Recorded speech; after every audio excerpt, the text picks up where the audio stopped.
মাছের ডিম আনার জন্য সকাল সকাল রওনা দিয়েছি যশোরের উদ্দেশ্যে। চলতি পথে দেখাচ্ছে পথের দুই ধারের মনোরম দৃশ্য চোখে পড়ার মতো। চলে আসলাম যশোর মৎস্য হ্যাচারিতে। দেখুন মাছের ডিম কিভাবে তারা ধরছে, সবই আপনাদেরকে দেখাবো। মনে হয় যেন পানি কিনে নিয়ে এসেছে।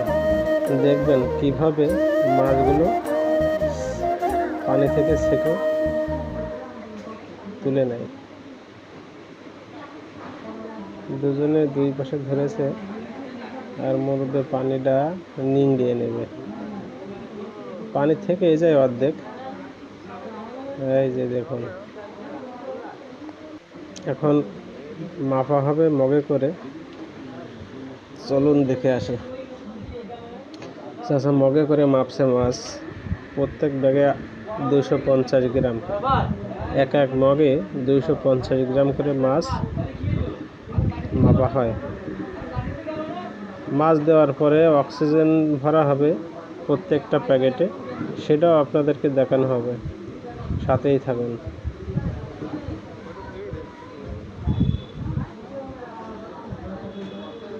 এবার দেখুন অক্সিজেন ভরছে মাছে। এভাবে আপনি যে কোনো জায়গায় মাছ পরিবহন করতে পারবেন, মাছের কিছুই হবে না।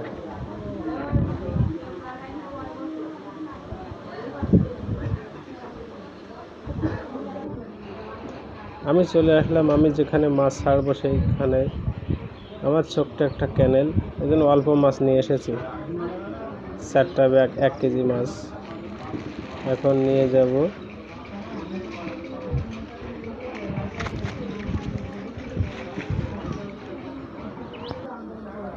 এই যে দেখুন মাছ ভিতরে এখনো জীবিত আছে। পানিতে ছাড়বো, ছাড়ার সময়কার দৃশ্যটা দেখুন। অনেক ছোট ছোট মাছে পুরো ভরা। ও যে দেখুন, এই মাছ একদিন বড় হবে এবং মানুষ এগুলোই খাবে এবং পরিচিত হবে মাছে ভাতে বাঙালি বলে।